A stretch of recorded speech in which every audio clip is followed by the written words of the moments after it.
Olá, olá, olá, passageiros do trem das lives.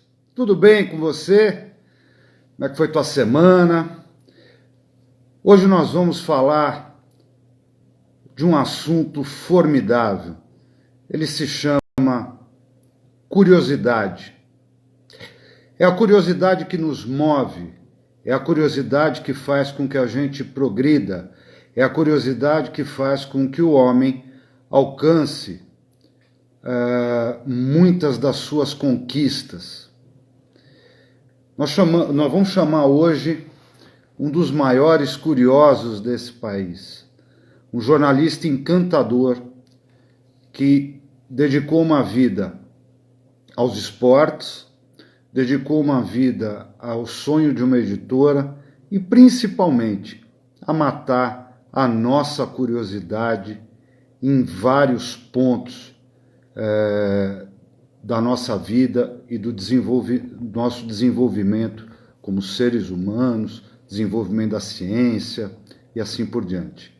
Jornalista Marcelo Duarte. Valdinho Rezende, boa noite. Rodrigo, boa noite. O Marcelo já está aqui para falar com a gente. Está entrando Marcelo Duarte.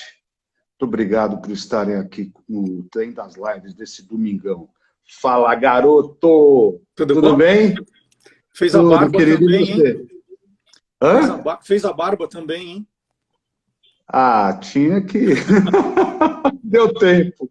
Marcelo, eu estava preocupado porque você falou de um placar aí que se fosse 4-0 para o time adversário, você não teria condições emocionais. Foi 3, deu tudo certo, né? 3-1. Quando o Corinthians começou a melhorar, acabou o jogo, olha só. Se a gente tivesse mais uma semana de jogo, daria para fazer 3-2. Marcelo, primeiro, muito obrigado por estar aqui com a gente. O Valdo e eu, e todos nós aqui do Trem, queremos te parabenizar por recordes, né? Já que a gente está numa Olimpíada, 26 anos do lançamento do livro Guia dos Curiosos, e ontem uma festa fantástica no YouTube, né?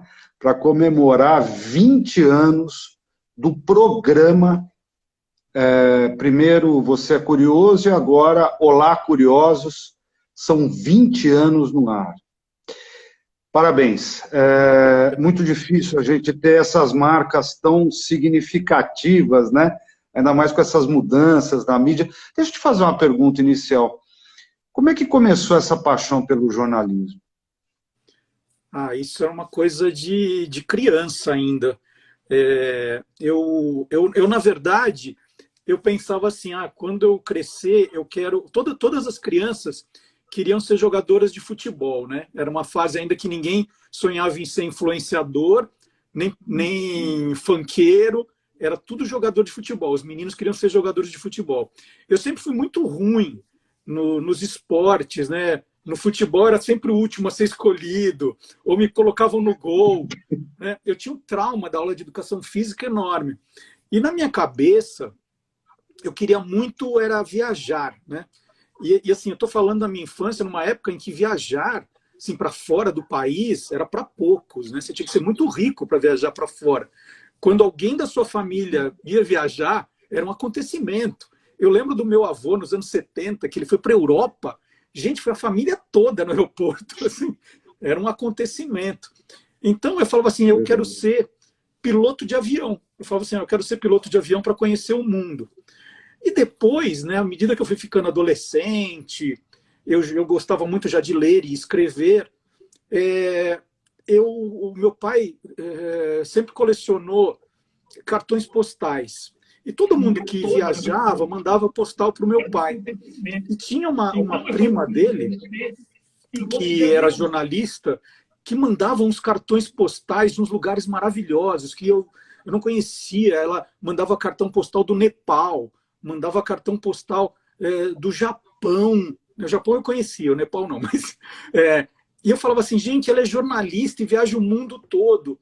E o jornalista o que faz, né? Escreve. Então, poxa, o que eu mais gosto de fazer, então eu vou ser jornalista, né? Na minha cabeça, o jornalismo ia conseguir fazer com que eu escrevesse, continuasse lendo e pudesse viajar o mundo inteiro.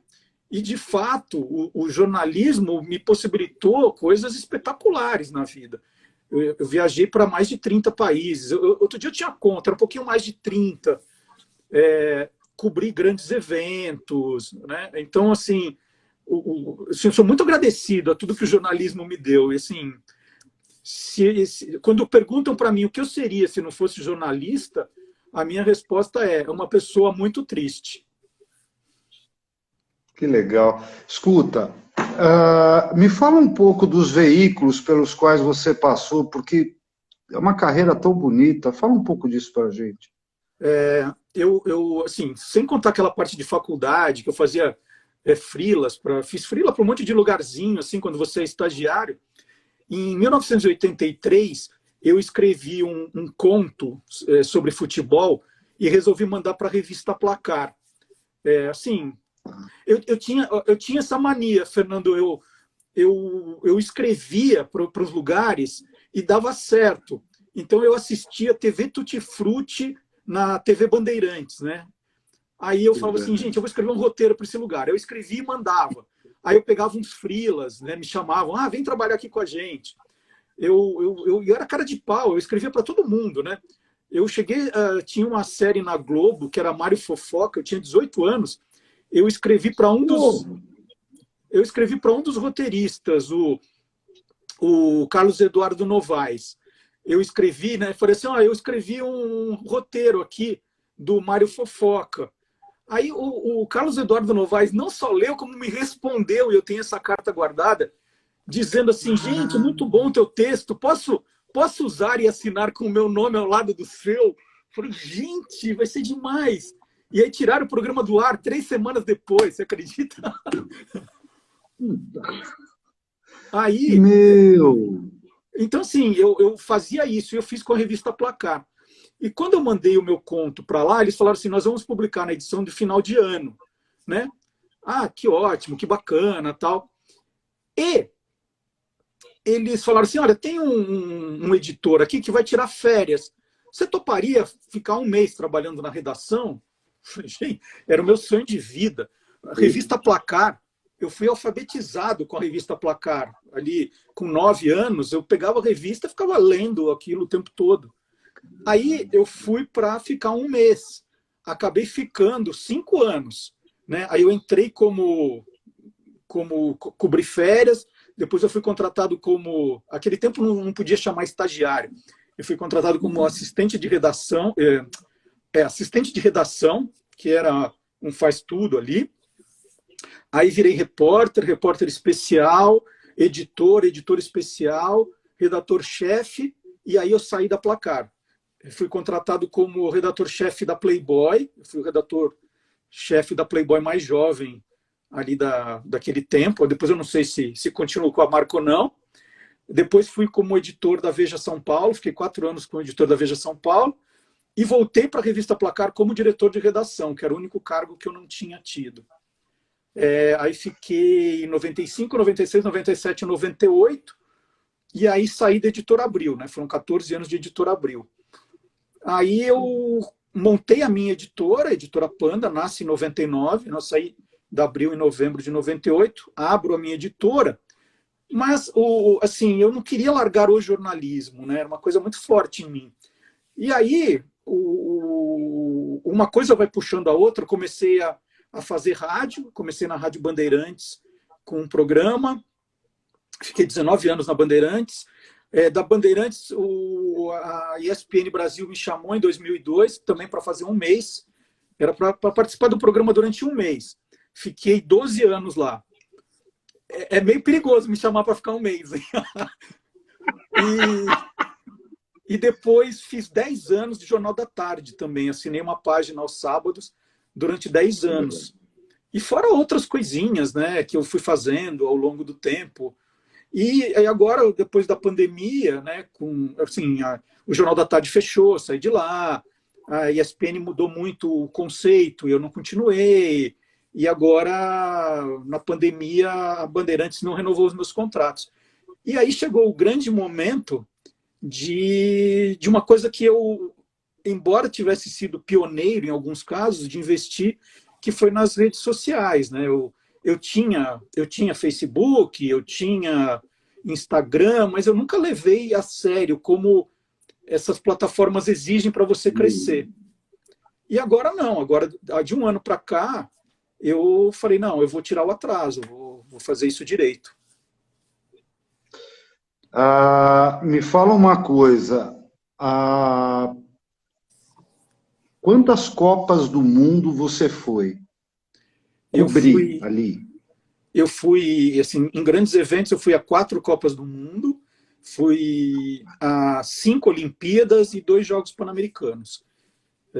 Então, assim, também é uma coisa muito legal. Eu fui na Copa de 98 pela revista Placar, depois fui na Copa de 2006, aí pela ESPN eu fui em 2006, que foi quando meu filho mais novo nasceu, e eu não vi o nascimento do meu filho, eu estava na Copa, eu conheci um mês depois, que eu estava lá na Alemanha.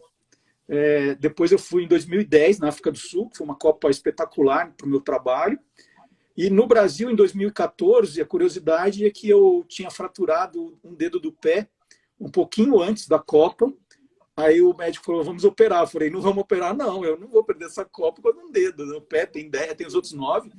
Aí ele fez lá eu comprei uma bota tal, e trabalhei. E terminou a Copa, eu fui operar o dedo. Olimpíada eu fiz 2 pela revista Placar, eu fiz 88 em Seul, 96 em Atlanta, e depois fiz pela ESPN Grécia em 2004, foi a Olimpíada em que eu casei, né, com a Maísa, mãe do Antônio. A gente não era casado, a gente morava junto, e aí quando chegou lá eu falei, vamos fazer uma matéria especial,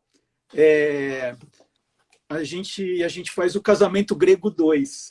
Ela estava indo trabalhar lá também, e foi muito legal, porque a gente mostrou como que se casa na Grécia, né? A gente foi fazendo, mostrando tudo isso, e a ESPN fez um especial de meia hora, chamado Casamento Grego 2, com a gente. Depois fiz 2008 em Pequim, também foi maravilhoso trabalhar. Quanto mais curioso é a cidade, melhor fica para mim, né? Porque em Pequim eu comi as coisas mais absurdas. Deixa eu só responder para o Newton aqui, que eu trabalhei 14 anos no Abril. Quanto mais absurdo o lugar, não é absurdo, mas quanto mais coisa curiosa tem, melhor o meu trabalho fica. E em Pequim eu acho que eu deitei e rolei. Aí em 2012 fiz Londres, e eu saí da ESPN logo depois da Copa de 2014. Então, em 2016, eu fui para a Olimpíada do Rio como espectador, porque depois de 5 Olimpíadas, né, falando para a família, puxa, isso é a coisa mais legal do mundo, isso é maravilhoso, isso assim, você volta tão empolgado e gosta tanto, que assim, poxa, no Rio de Janeiro, né, que é relativamente perto, a gente não vai. Aí eu falei, gente, vamos tirar uma semana, a gente aluga um apartamento, né, fomos os 5, e foi muito legal. Porque a gente fez uma coisa que não era assim acompanhar um esporte, não, a gente foi em cada dia 2 esportes diferentes, a gente não repetiu nada. Então a gente foi ver basquete, foi ver futebol, foi ver vôlei, foi, mas a gente foi ver saltos ornamentais, a gente foi ver polo aquático, a gente foi ver handball, a gente foi ver ginástica, a gente foi ver levantamento de peso. Foi uma experiência assim, familiar incrível, foi incrível. Então, eu acho que eu dei esse gosto para a família também. Conhecer um pouco esse universo do pai, né, do marido. Aliás, Maísa, um beijo, está aqui com a gente. Teu grande companheiro e nosso grande amigo Marcelo Abud aqui com a gente, Nilton, que veio um tempo atrás falando da ONU, Valquíria Silva, que essa semana se ligou. Muito obrigado a todos que estão aqui. A Romasco entrou, a Rosângela Masco, nossa Sim. amiga. Marcelo, Cadê aqueles bonecos bonitos que você tem Você já mandou das deixar Olimpíadas? tudo. Conta um pouquinho para a gente dos mascotes, meu. Você já mandou deixar tudo a mostra aqui, então tá aqui, ó. Eu sou um grande colecionador de tudo, né? Eu gosto muito de trazer lembranças dessas minhas histórias. Então, quando eu fui para Seul, foi uma loucura, porque eu quis trazer tudo que eu podia, né? Então, eu tenho aqui mascote, o Odori, que é o primeiro. Depois eu trouxe de Atlanta o Easy, né? E o nome original era para ser What is It, né? Porque ninguém sabe direito o que é isso, é um alienígena. Então eu trouxe. Depois fui para Atenas. Atenas tem os dois, né? Essa é a Atena e esse é o Fivus, que é um casal. Em Pequim eram 5, né? Eu tenho os outros aqui, mas eu não consigo colocar todos. Então eu trouxe um, o Jinjing. O chinês já colocou 5, né? Que eu acho que é a Olimpíada que mais mascote tem é essa.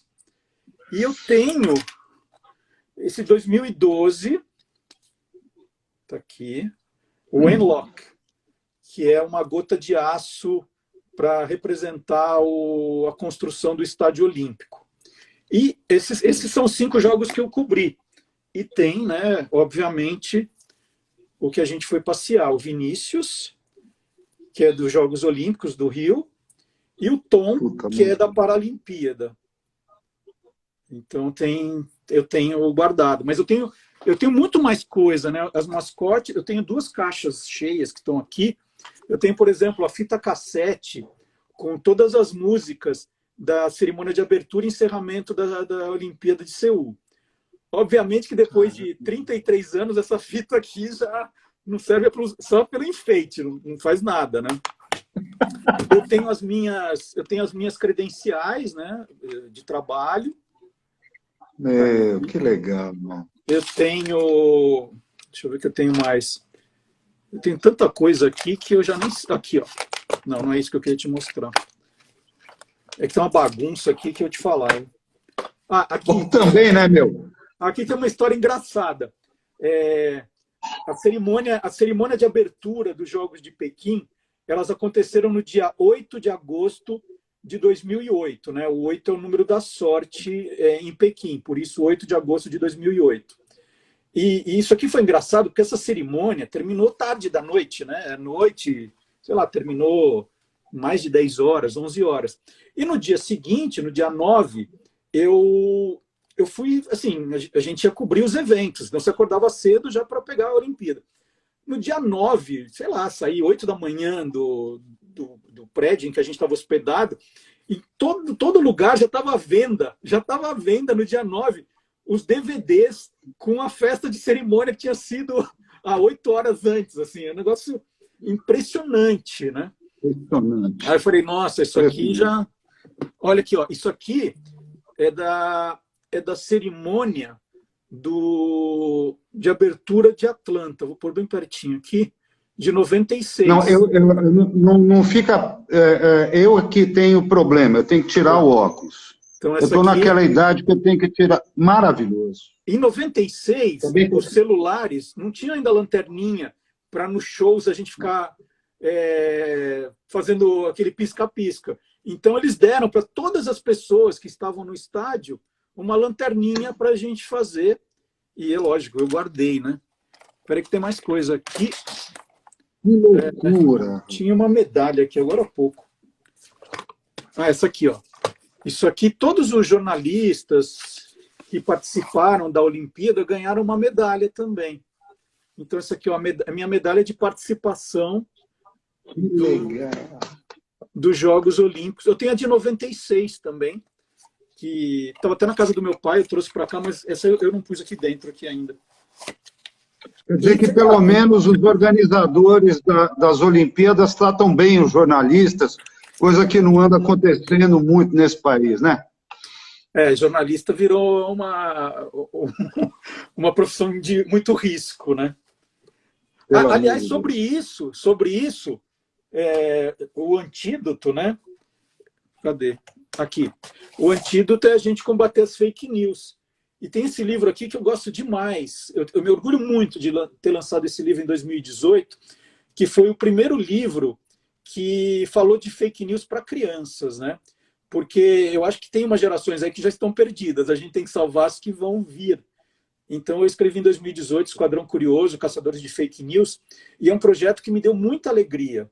Ele me deu muita alegria porque eu fiz agora, no ano passado, um projeto junto com a Embaixada Americana aqui em São Paulo, com um podcast com os personagens. E ficou lindo demais. Quem procurar no Spotify, Caçadores de Fake News, vai encontrar. E fiz um site também, www.cacadoresdefakenews.com.br. Então, é uma dica aí para a gente, né, para ver se salva a nossa profissão, a profissão que eu amo tanto, e que hoje virou, né, como se essas mentiras estão sendo repetidas, a coisa do fake news está tão forte que assim, a gente tem que provar que o que a gente está escrevendo é verdade, né? Querido, eu acho que aí é muito importante falar para os amigos. A gente está aqui com uma referência do jornalismo brasileiro, que é o Marcelo, e esse esforço é de todos nós, né? A gente sempre checar uma notícia antes de publicar, ver se não está reproduzindo, às vezes, uma coisa que já aconteceu há muito tempo, as pessoas botam na rede, a gente pensa que é atual, não é. Uhum. Deixa eu te falar uma coisa, não é fofoca, é Opa. Curiosidade. Conta um caso assim que você tenha passado ou nos Jogos Olímpicos ou nas Copas do Mundo que tenha te marcado assim. Tem milhares de coisas, né? Tem histórias engraçadas, por exemplo. Logo que eu cheguei em Pequim, quer dizer, a ESPN sempre assim, foi uma emissora com poucos recursos, né? Não era assim, todo repórter tinha um intérprete. Às vezes a gente tinha que meio que disputar o intérprete para ir com você, dependendo de onde você ia. Então você tinha que se virar às vezes.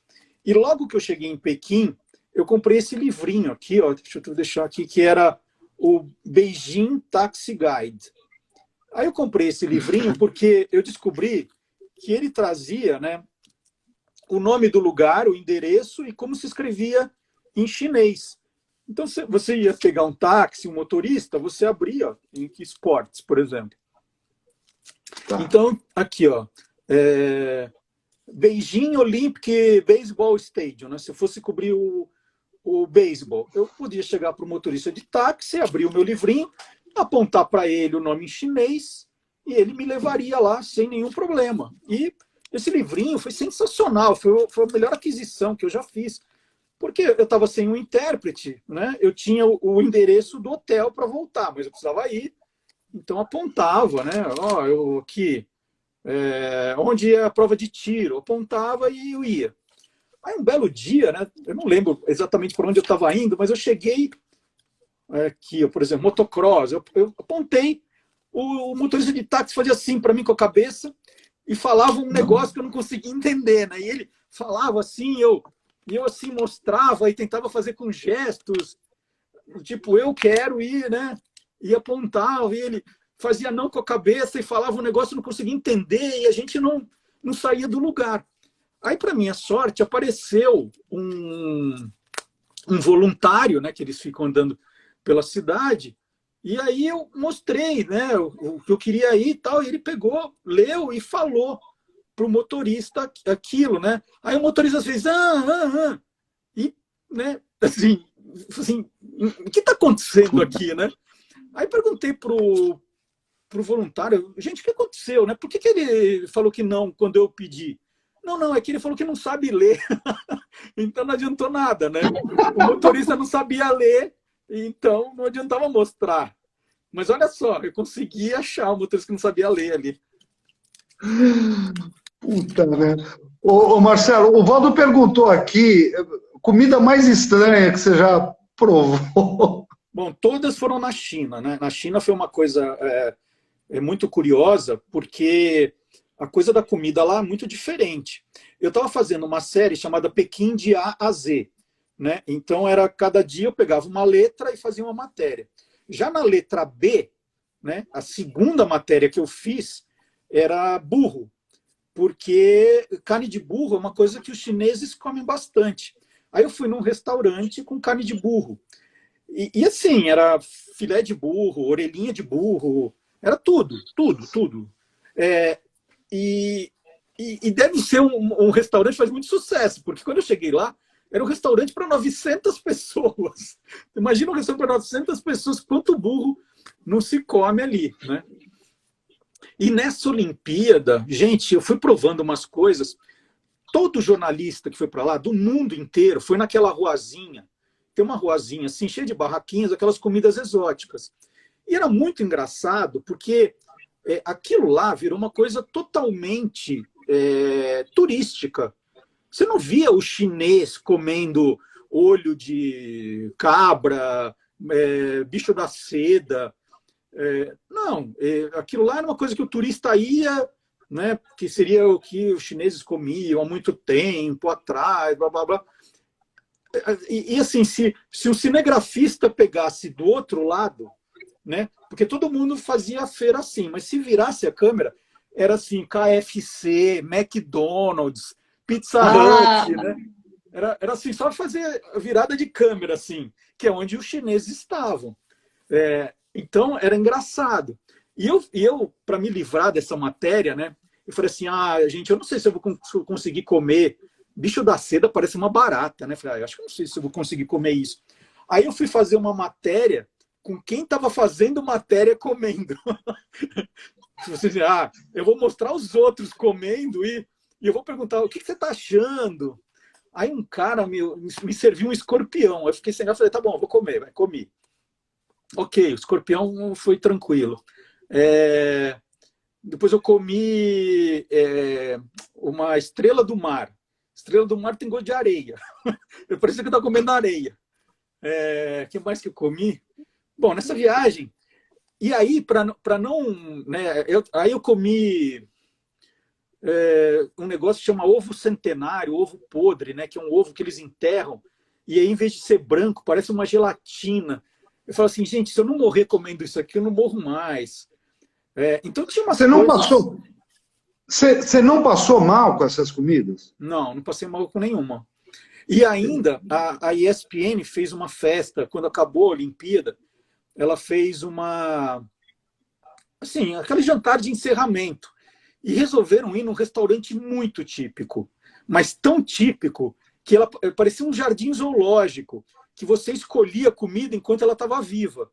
Então, eles te levavam num lugar, aí tinha lá tartaruga viva, sapo vivo, todos os bichos vivos. Eu falei, gente, como a gente vai comer isso aqui, né?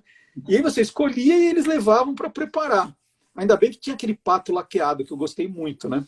Mas, como a gente podia comer o que quisesse, tinha uma coisa que eu já sabia, que era uma comida carésima, que era assim, que era uma comida dito que era para o imperador, que é um bicho gosmento chamado pepino do mar. Depois vocês procuram no Google para ver. Então é um bicho horroroso, sei lá descrever aquilo. Aí eu falei, bom, eu vou pedir um desse, né? Porque vai ser a única chance na minha vida de dizer que eu comi essa comida, pepino do mar. Aí eu cheguei pro pessoal da mesa e falei, gente, vamos fazer o seguinte, eu vou pedir um, a gente só experimenta e pronto, né? Vamos rachar. Aí a gente pediu. Aí cada um comeu um pedacinho e falou, gente, que horror, tal. E aí a gente ofereceu para os motoristas chineses. Você não sabe a alegria dos caras, assim, sabe assim, eles ficaram... Aquilo foi o maior presente que eles ganharam. Falaram, a gente não quer mais. Quem quer? Os caras pularam em cima, né, para comer aquilo. Então foi divertido. E depois em Londres, eu resolvi... Aí eu virei o cara que prova tudo, né? E aí em Londres eu fui comer a tal da enguia. Gente, que coisa nojenta. A Letícia Nascimento, que entrou aqui, mora em Londres, eu não sei se ela já comeu enguia, mas ainda o cara para a matéria, ele foi matar uma na minha frente. Ele foi matar lá para fazer. Nossa, um bicho horroroso, né? Enguia. Eu falei, ai meu Deus, por que eu estou inventando isso? Eu podia só comer um fish and chips, estava resolvido. Marcelo, essa semana saiu uma matéria muito legal no UOL, no Tab do UOL, linda matéria, eu queria recomendar que os nossos amigos lessem. Você conta lá como começou essa ideia. Dá uma palhinha para a gente rapidinho, como é que surgiu essa ideia de fazer um guia dos curiosos? Bom, como todo jornalista, eu acho que eu sempre sonhei em fazer um livro. Eu queria escrever um livro, não sabia exatamente o quê, mas pus nos meus objetivos de vida que um dia eu queria escrever um livro. Então, isso é uma coisa que já fica dentro de você. E quando eu fui trabalhar com revista, né, eu comecei na Abril trabalhando em revista, eu sempre achei que o jornalista de revista tinha um trabalho extra, né? Porque, vamos dizer, acontece um jogo de futebol como hoje à tarde. O rádio transmitiu ao vivo, a televisão transmitiu ao vivo, aí a internet está ali te dando informação o tempo todo, acabou o jogo, a gente já vê na internet, vai ver a mesa redonda à noite. E eu trabalhava na revista Placar, inicialmente, em que a minha matéria ia sair na terça-feira. Então, todo mundo já sabia o que tinha acontecido no jogo, já tinha visto todos os comentários. Na segunda-feira ia ver lá no Globo Esporte, ia ver no jornal. E assim, como é que eu fazia para que as pessoas se interessassem na minha matéria na terça-feira, quando a revista saía, né? Então isso era uma loucura. Então a gente tinha que abusar da criatividade, ter um olhar que mostrasse uma coisa que ninguém mostrou. E esse era o meu trabalho, né? Trabalhando em revista. Quando eu fui para a Veja São Paulo, era uma coisa muito parecida. Eu tinha que fazer matérias sobre cidade que não fossem óbvias. E aí, por uma sorte, não sei, eu fui... Uma das primeiras capas da Vejinha que eu peguei era sobre atendimento bancário, né? Como era difícil você ser atendido num banco. Numa época, ali era 92, que não tinha home banking, internet banking. Você entrar numa fila e ficar horas lá esperando. E quando eu fui escrever essa matéria, eu tinha uma informação que para fazer um pagamento de um boleto no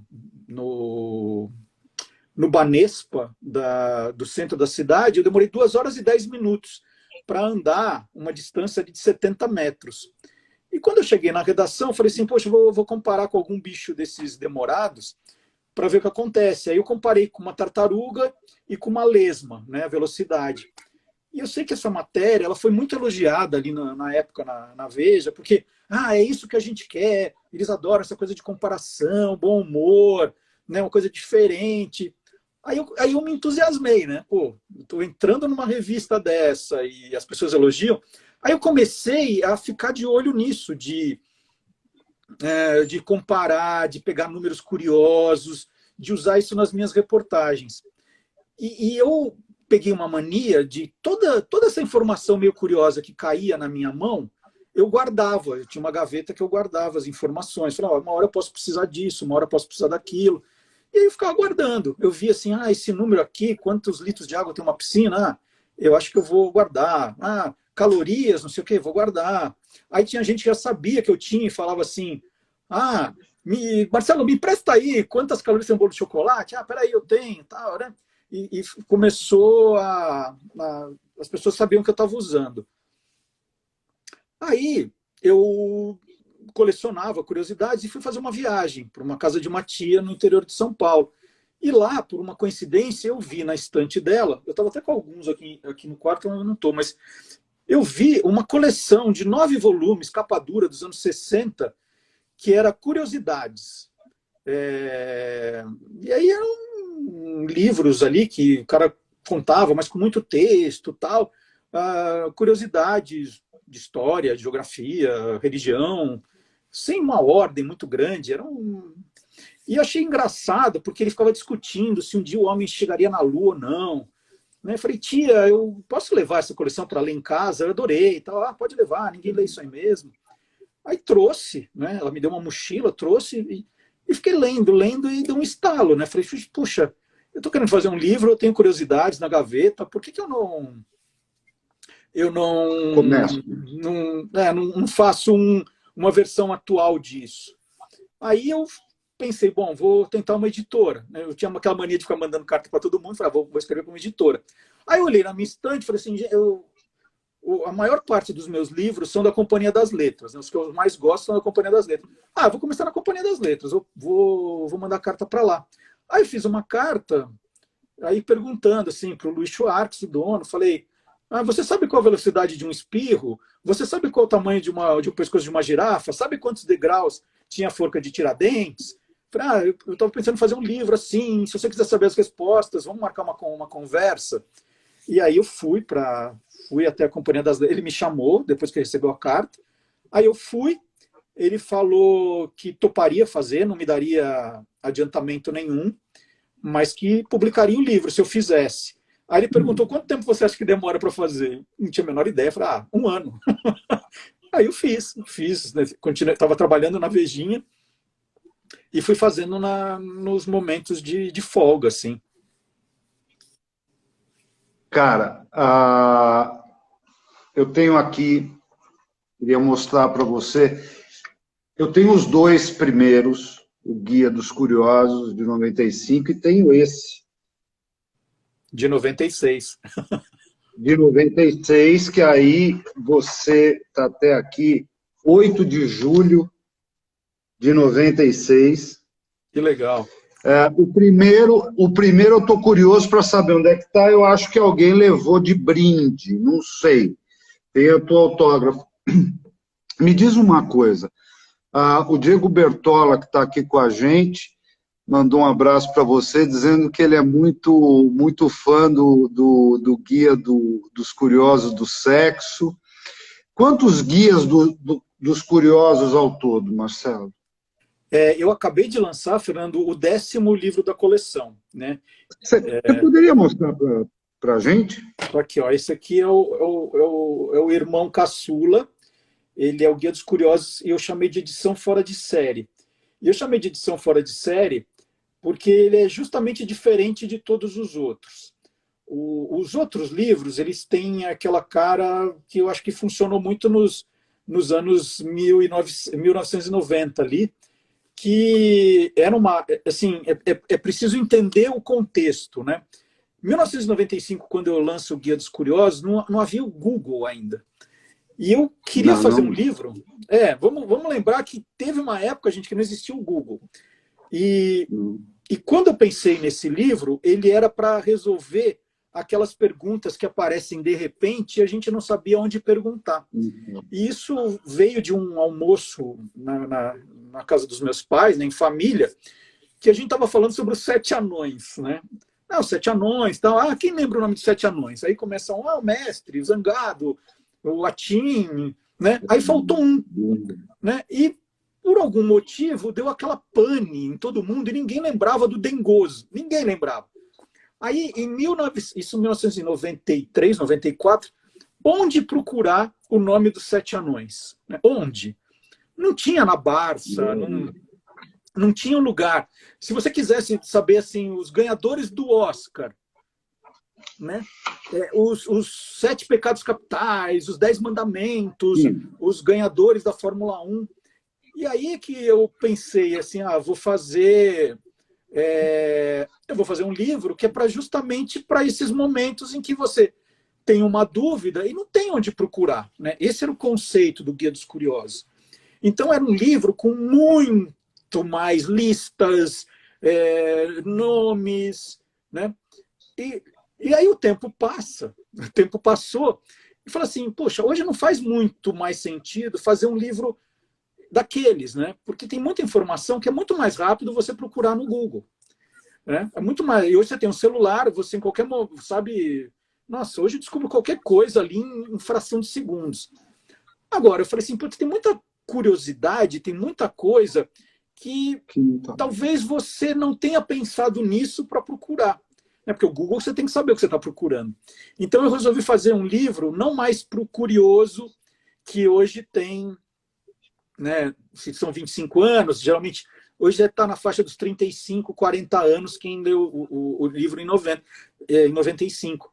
Mas essa pessoa de 35, 40, às vezes tem um filho, já tem um sobrinho, que agora está naquela fase do eu não gosto de ler, eu não gosto de livro.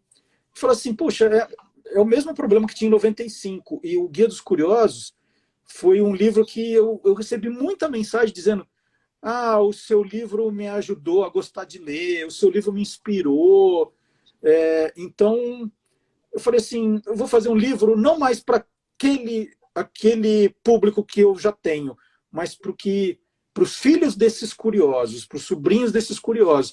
Então, a novidade foi fazer um livro, né, que é todo colorido, cheio de infográfico, ilustração, é totalmente diferente dos É a linguagem do nosso tempo, né? A linguagem desse tempo, com a abordagem desse tempo. Mas, você me desculpa, é uma delícia ler isso aqui.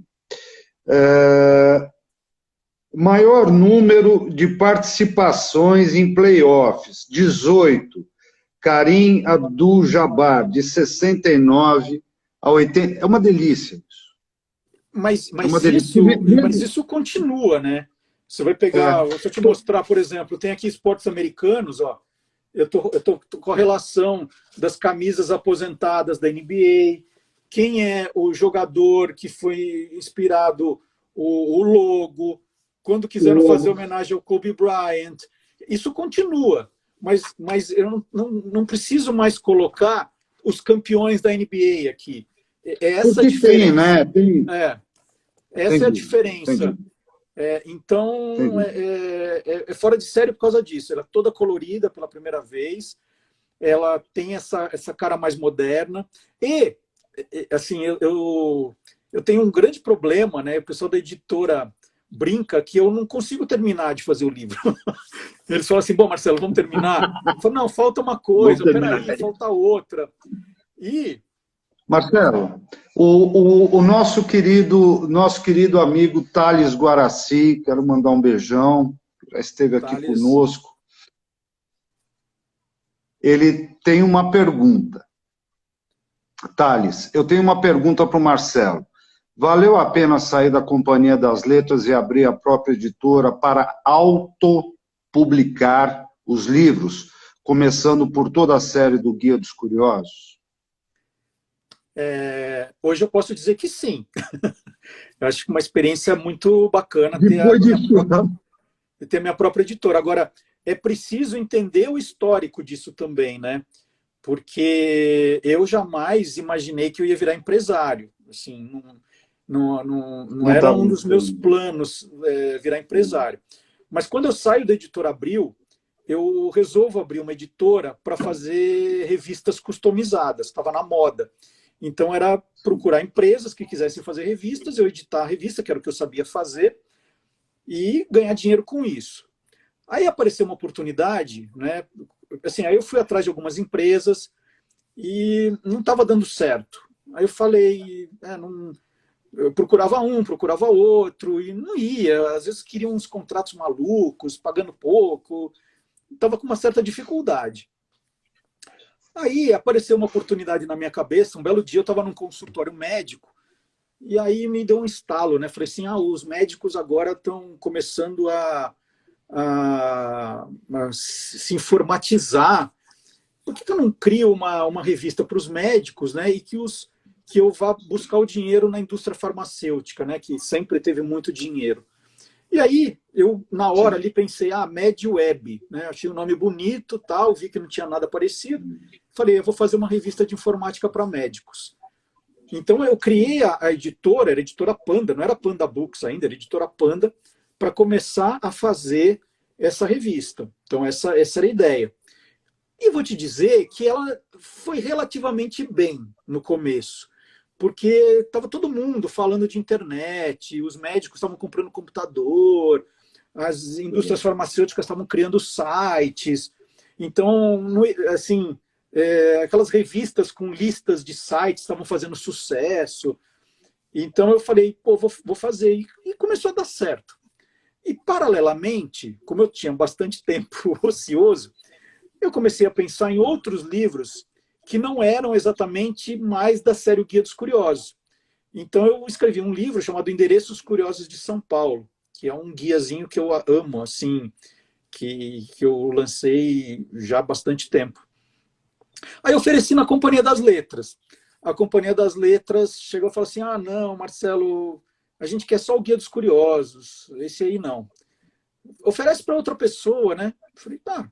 Aí eu fui acho que na Editora Objetiva, que na época não era da Companhia das Letras, era independente, e ofereci. Aí a editora lá falou assim, ah, se fosse o Guia dos Curiosos, você não quer trazer o Guia dos Curiosos para cá? Eu falei, não, eu quero fazer esse, né? E eu sei que ninguém estava muito interessado. Aí eu falei, bom, quer saber? Eu tenho CNPJ, eu vou lançar, vou fazer o livro e lanço, pronto. E deixa lá o Guia dos Curiosos. Aí eu comecei a fazer e tal. Eu falei, bom, agora eu preciso vender nas livrarias isso aqui, preciso procurar as livrarias. Aí comecei na FENAC, na Siciliano, e aí falaram assim, mas a tua editora vai ter que ir outros livros. Eu falei, não, por enquanto só esse. Não, só esse a gente... Eles não aceitam quando tem um título. Tem que levar 10, 8, daí quando você tem os 10, dá uma ventania e o cara fala, agora eu não quero mais. É muito complicado colocar livro em livraria. Então eles falaram assim, um livro só não é uma editora, a gente não vai pegar, tal. Aí eu fui procurar outros amigos jornalistas, falei assim, gente, alguém tem livro aí para lançar? E eu meio desesperado, eu tinha que apresentar um projeto. Aí eu consegui, né? Acho que a Maria Cecília Prado estava aqui com a gente, ela lançou um, Lemir Martins outro. Eu fui atrás dos direitos do Zorro, a marca do Zorro, que era um herói que eu gostava e sabia que o livro estava fora de catálogo. Lancei um para criança com a história do hino nacional. Eu criei um projeto de editora e levei aí nas livrarias. Agora sim, dá para a gente conversar.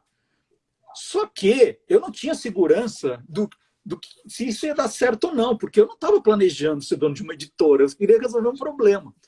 E eu continuei com o Guia dos Curiosos na Companhia das Letras. Eu não tirei de lá. E aí a editora foi, né, os primeiros títulos deram certo, a editora foi aparecendo, eu conseguia vender para as principais redes. Então a coisa começou aí. Eu assim, bom, vamos lá, né?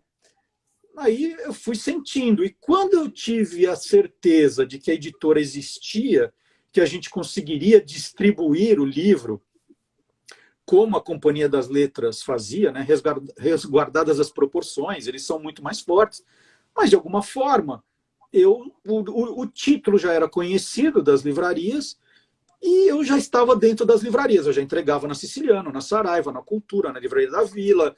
Então, quando eu senti que era possível, né,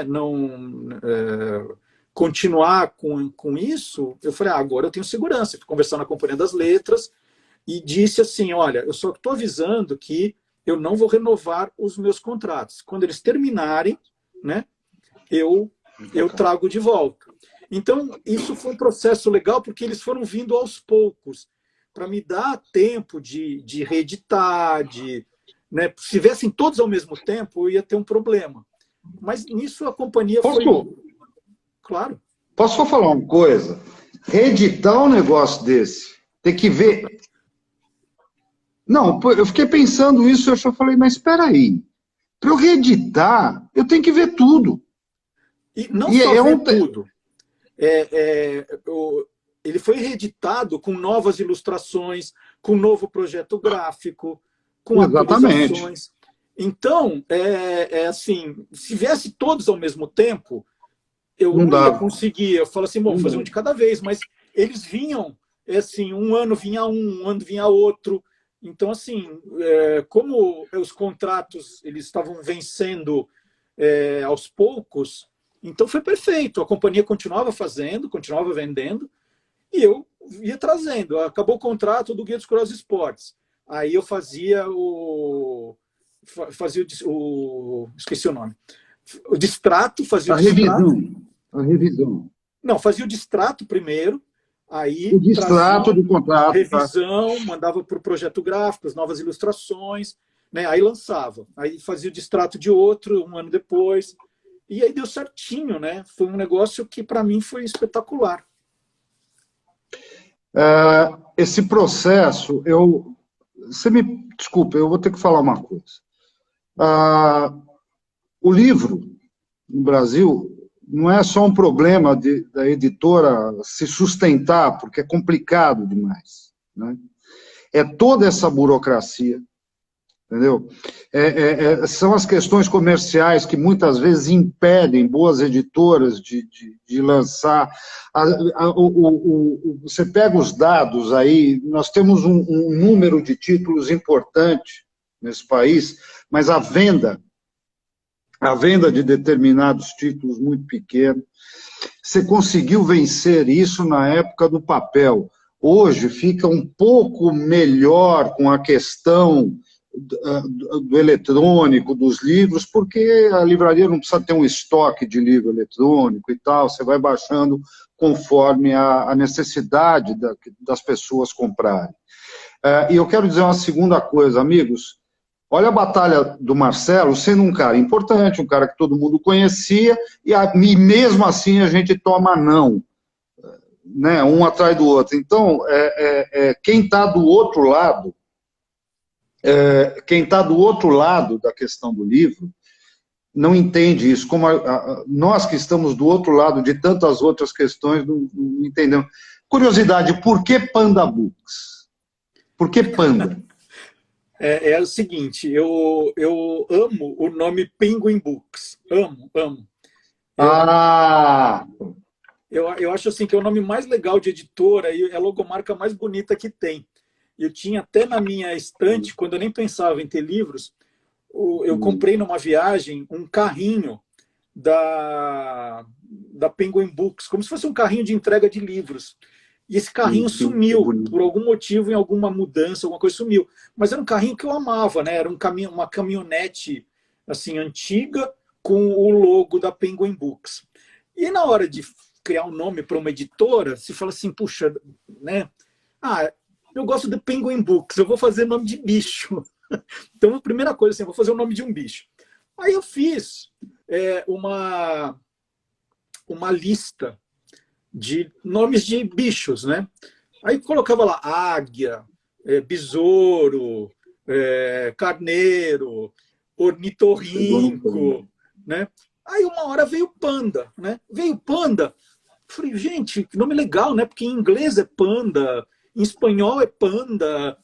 É um nome... É fofo, né? É fofo, todo mundo gosta de panda, pô. É um nome meio internacional. Aí, falei, acho que vai ser Editora Panda. Editora Panda é uma ideia, né? Editora Panda, bonitinho, tal, o nome... Aí foi, assim, né? Depois dessa lista, o Panda que ficou. Aí eu mostrava para as pessoas. E era engraçado, porque eu estava começando com a editora e às vezes ligava numa livraria para falar, eu queria marcar uma reunião, eu sou da Editora Panda. Ah, sim, a gente conhece. Conhece? Eu nem comecei a editora ainda, não tem nem um livro, como conhece? Eu acho que era um nome que, né, era familiar para as pessoas, não sei como. E aí começou como Editora Panda e depois a numerologia mudou para Panda Books.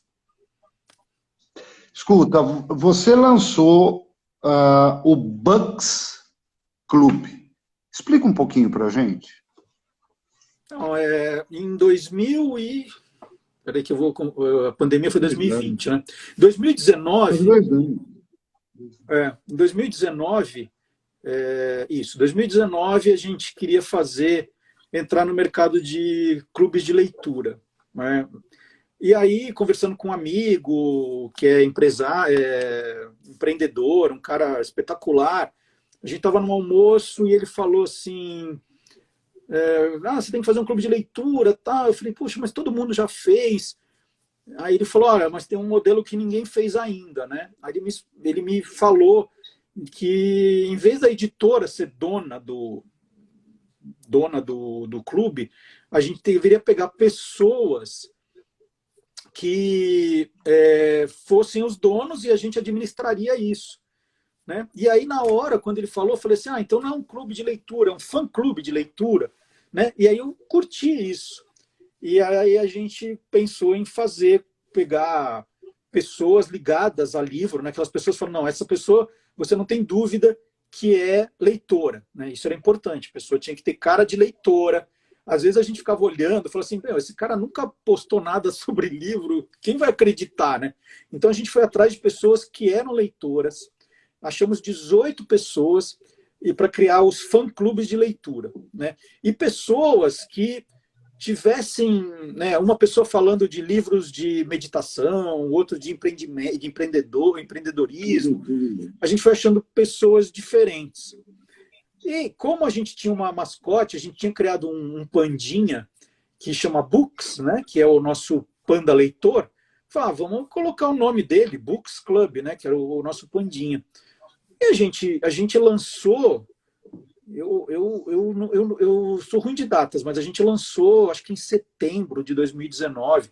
Falar que eu sou ruim de data é que, assim, na verdade, eu preciso olhar. Não é que, assim, eu tô ruim de memória, eu preciso olhar as datas, porque eu não gosto de chutar, eu gosto de ver para dar a data certa. Mas setembro de 2019, a gente lançou o modelo.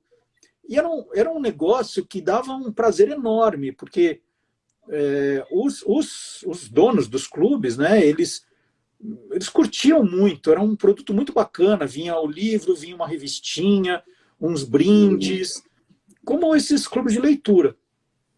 Agora, o que aconteceu é o seguinte, a gente fazia tudo interno. Nós fazíamos tudo, a compra dos livros, fechar a caixinha, fazer, né, era a nossa equipe fazendo. E obrigava as pessoas a estarem ali, uma do lado do outro, empacotando e não sei o quê. Quando veio a pandemia em março, a gente não estava preparado para algo presencial.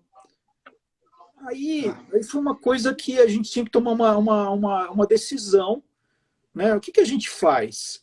A gente não sabia quanto tempo ia demorar, a gente não queria expor os nossos funcionários, isso era uma coisa muito clara. E era tudo feito lá dentro, né? A gente não tem um galpão, a gente tinha uma sala que fazia isso, as pessoas iam estar juntas, e a gente estava muito preocupado. Aí a gente achou, vamos parar, né? Vamos avisar todo mundo que a gente vai devolver, quem fez assinatura anual, a gente vai devolver o dinheiro, porque, né, a gente sempre teve muito cuidado com a equipe. Eu acho que a nossa equipe é pequena, mas todos ficaram muito sensibilizados com isso, né? A gente imediatamente deu home office para todo mundo, e não fazia sentido deixar... Porque todo mundo trabalhava nesse projeto, a editora inteira trabalhava nisso. Tinha gente que ia lá para... Vamos dobrar... A gente tinha que dobrar que vinha da gráfica a revistinha. A gente tinha que montar, tinha uma linha de produção, eu fazia, as minhas sócias faziam, a gente fazia juntos, né? Uma coisa extremamente prazerosa, e a gente estava conversando hoje de manhã, que a gente tem lá nos anos 70, né? A gente teve o Círculo do Livro. Esqueci de pegar, eu tenho os livros aqui. Não tem problema, eu só queria te mostrar, esse foi um dos livros, Dentes ao Sol, que me colocou em contato com a obra do Inácio de Loyola Brandão, que é um dos autores que eu mais gosto. Eu queria te parabenizar pelo Books Club, porque ele pode voltar, a gente precisa passar essa fase, né, Marcelo? Precisa ter um pouco de paciência agora. E, por favor, volte com o projeto, sabe por quê? Daqui a 20 anos, 30 anos, vai vir um cara e dizer, Marcelo, obrigado. Eu tomei contato com esse autor porque você não desistiu de um sonho que me levou a ler.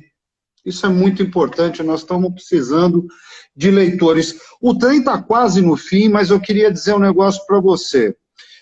Diego Bertola disse que o programa Brasil que não acaba mais é o melhor programa que ele conhece, e o Thales Guaraci deu uma provocada aqui, a história da Bruna Surfistinha. O que é isso, Marcelo? Conta pra gente. Então, assim, algumas pessoas acham que eu descobri a Bruna Surfistinha, não é verdade, mas é quase.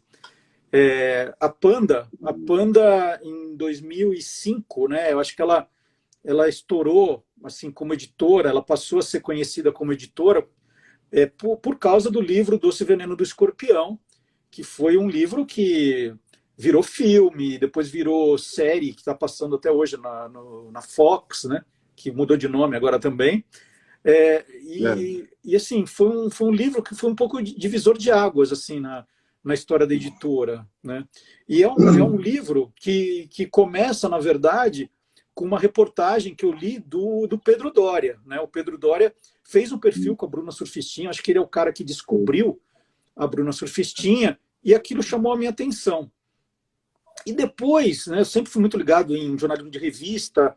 A revista VIP fez uma matéria também contando a história da Bruna Surfistinha.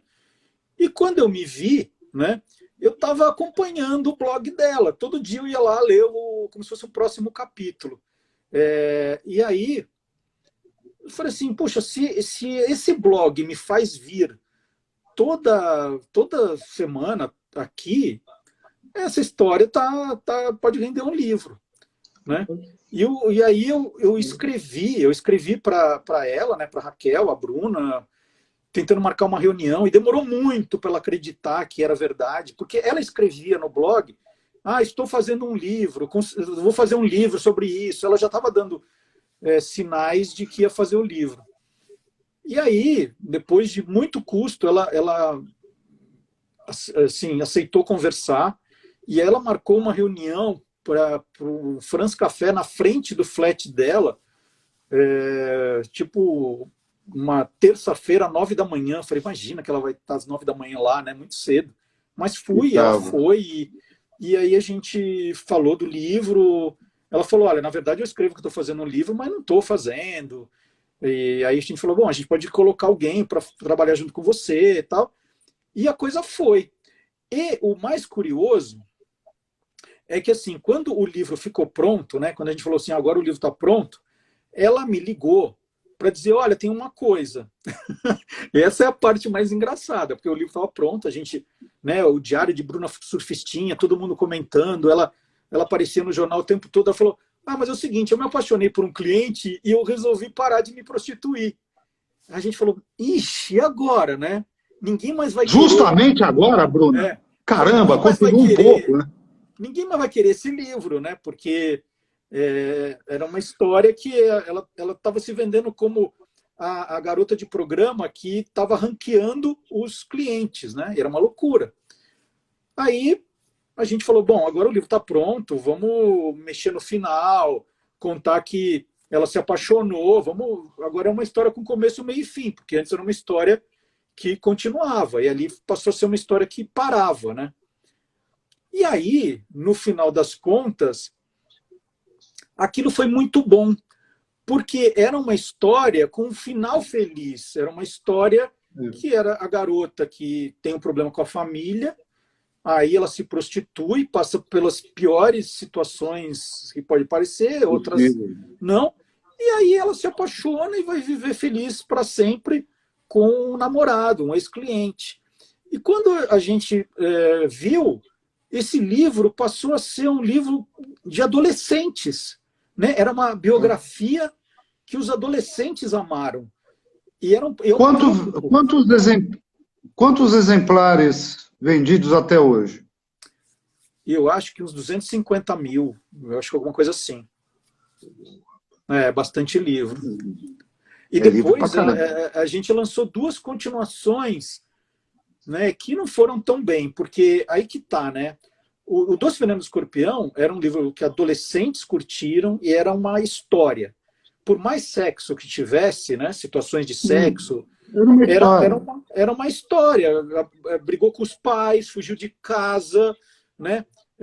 Passou por situações com droga, com bebida, e final feliz. Depois a gente tentou fazer uma coisa na linha de autoajuda, que não funcionou, né? Ela tentando motivar as pessoas. E aí o terceiro era um Kama Sutra da Bruna Surfistinha, né? Que a gente queria, e também não funcionou.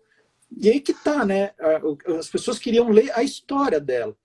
E isso que é importante, né? As pessoas gostam de boas histórias, e ela era uma boa história. Tanto é que virou filme. Da parte humana, né? Porque Marcelo, sem querer te cortar, mas eu não posso terminar o programa sem te pedir uma coisa. Você ficou 19 anos na Rádio Bandeirante, todos os sábados de manhã, com a Silvânia, com a meninada toda, com o Mier, com esse povo maravilhoso, que eu quero mandar um abraço. E aí, o programa faz 19 anos, acho que 2 dias depois, o contrato não é renovado. Você vai com o Olá Curiosos para o YouTube, fez 1 ano agora, ontem. Foi ontem, né? 1 ano? Foi ontem. Nesses dias. Né? Foi ontem. Foi ontem. E aí você fez um programa que é emocionante, né? Ver todo mundo junto. Semanalmente trazendo. E você está com programas quartas ou quintas à noite também, quintas né? à noite, é. Quintas à noite. Mas aí é gravado, né? É gravado. O da quinta. O do sábado, não. O do sábado é ao vivo. Às vezes, é assim, eu comecei a fazer ao vivo, Fernando, e comecei a sofrer muito no ao vivo, porque eu procuro fazer alguma, assim, já assim, todo o esforço que você tem para um gravado e para ao vivo é quase o mesmo. E assim, eu gosto muito da qualidade, eu gosto de ver a coisa bem feitinha. Eu tenho esse lado de editor que eu falo assim, puxa, eu vou corrigir isso, eu vou apagar tal coisa, eu vou reescrever tal coisa. E fazendo o ao vivo, era um tal de cair a conexão, era um tal do microfone falhar.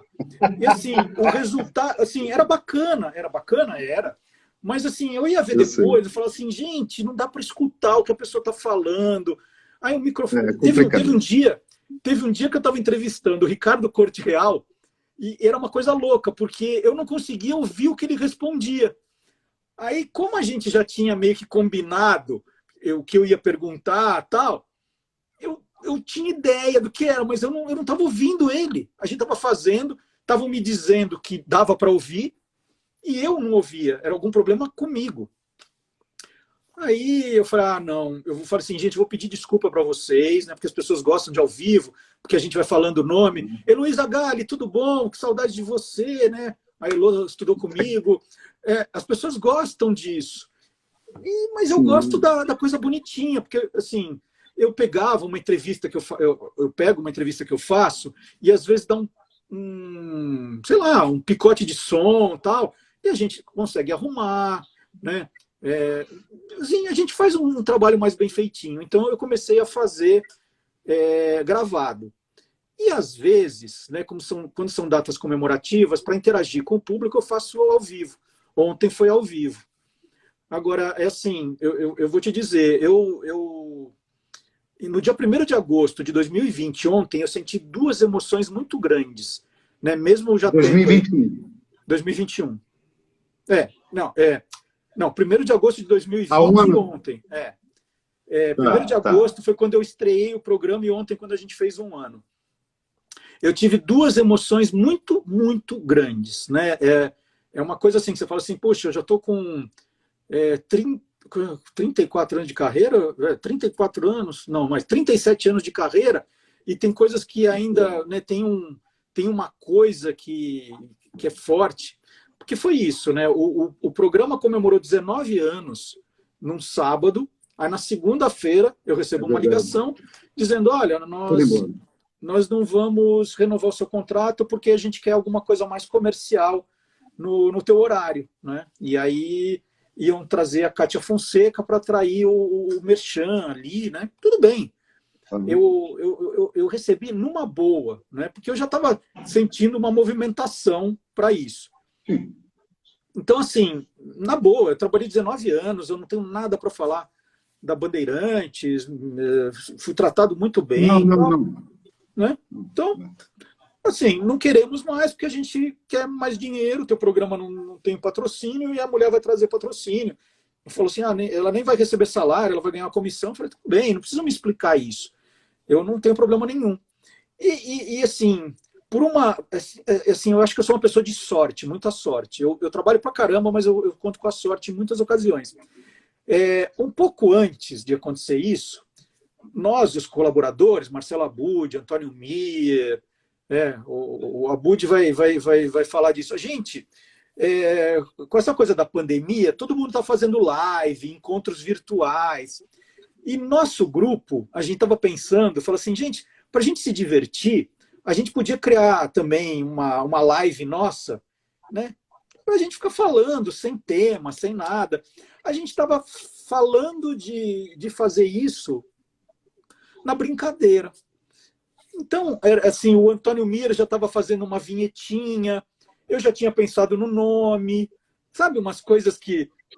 vamos fazer uma brincadeira? Vamos. Que dia vamos fazer? Vamos fazer quinta-feira à noite? Vamos.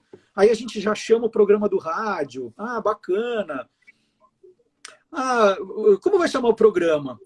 O professor Vardy Marx, ele tem um bordão que é ótimo. Ele fala, olá, curiosos, que a gente se diverte. Então vai chamar Olá, Curiosos. Aí a gente... Quando me ligam na segunda-feira para dizer não vai ter mais programa, falei assim, gente, eu não vou ficar chorando, eu não vou ficar falando assim, essa Bandeirantes, essa não sei o quê. Não. Falei, por que a gente não faz o contrário, né? Eu vou continuar fazendo o programa de sábado com os recursos que eu tenho, eu vou fazer na internet. Então, eu liguei, eu recebi essa notícia segunda-feira, 11 da manhã, quando era 1 da tarde, eu já tinha falado com todos os colaboradores, né, dada a notícia, e falar assim, mas eu vou continuar, eu vou fazer no YouTube, vou fazer no Facebook. Vamos fazer juntos? Não. Vamos. Aí convidei outras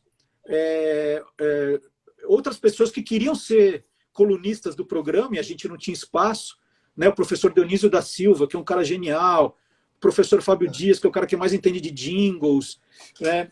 Então, assim, o Silvio Alexandre, que fala de universo fantástico. Vamos fazer? Vamos. Todo mundo, vamos fazer. Então, cada um faz o seu boletim, a gente junta tudo. Aí a gente foi fazer o piloto, olha só. Aí tem uma empresa chamada Nest Digital, que está fazendo todo o marketing das minhas redes sociais, eles estavam entrando comigo nisso. Aí eu falei, gente, eu preciso da ajuda de vocês. Vocês conseguem colocar um programa no ar sábado? Sábado? Eu preciso pôr um programa no ar sábado. Vamos lá. Eles foram atrás da plataforma, foi uma loucura. E a gente, isso foi na segunda, na quinta-feira a gente marcou o piloto. E acabou a luz. Acabou a luz. Lá com o pessoal que estava fazendo o piloto com a gente. Aí a gente não conseguiu fazer. E aí falou assim, gente, vai ser uma loucura, mas vamos fazer. E a gente entrou ao vivo no sábado, dia 1º de agosto. E foi uma das maiores alegrias da minha vida. A gente conseguiu colocar no ar, né, um programa de 2 horas. E olha, com todos os problemas técnicos, de som, não sei o quê, blá, blá, blá, blá, blá, mas funcionou. Né? E eu não me despedi dos ouvintes da Bandeirantes, eles não fizeram isso, mas as redes sociais ajudaram a gente a comunicar aquele grupo mais duro de fãs, né? Então Marcelo, a gente fez uma live com 700 pessoas no primeiro dia. Eu tive o prazer de estar no lançamento do Guia dos Curiosos, em papel. Eu era um dos 700 caras que entrou para ver o programa na internet. E hoje eu renovo a felicidade de te ter aqui. O trem vai muito rápido, o trem da vida, o trem das nossas emoções. Eu quero deixar registrado.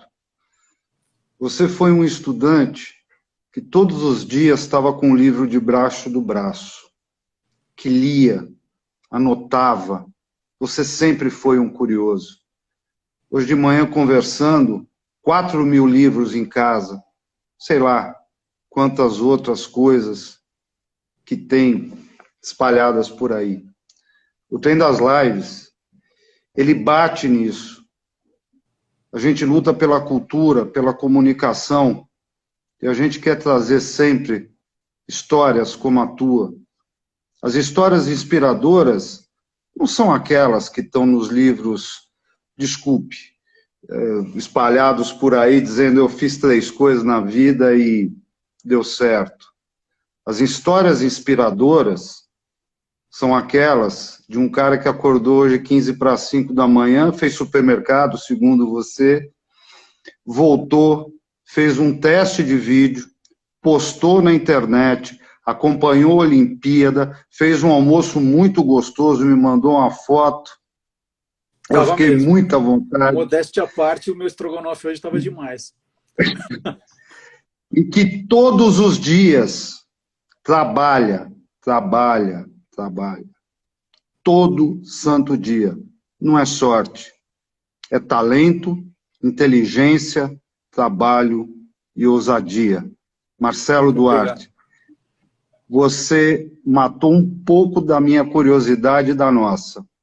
E Deus vai fazer e sempre vai botar a mão no teu caminho, porque esse é o caminho do cara que amava uma coisa que hoje ele ama muito mais e que todos nós vamos atrás desse teu trabalho e desse teu amor. Saiba disso. Muito obrigado, Fernando. Deus te abençoe. Muito emocionado, muito obrigado. Obrigado e desculpa, a gente vai ter que encerrar, porque senão depois não grava no Instagram. Eu vou te pedir um favor ao vivo, por favor, coloca o endereço do YouTube e vou pedir para os nossos amigos, por favor, é para se inscrever agora no Olhar Curiosos, ativar o sininho e seguir esse trabalho, porque na verdade, gente, isso não começou ontem. Isso não começou anteontem. Isso começou quando um cara sensacional veio para o mundo e falou: puxa, eu vou viajar e fazer as pessoas viajarem. Um beijo. Até semana que vem, gente. Obrigado. Obrigado de coração. Valeu. Valeu, Marcelão. Vou derrubar. Até. Obrigado.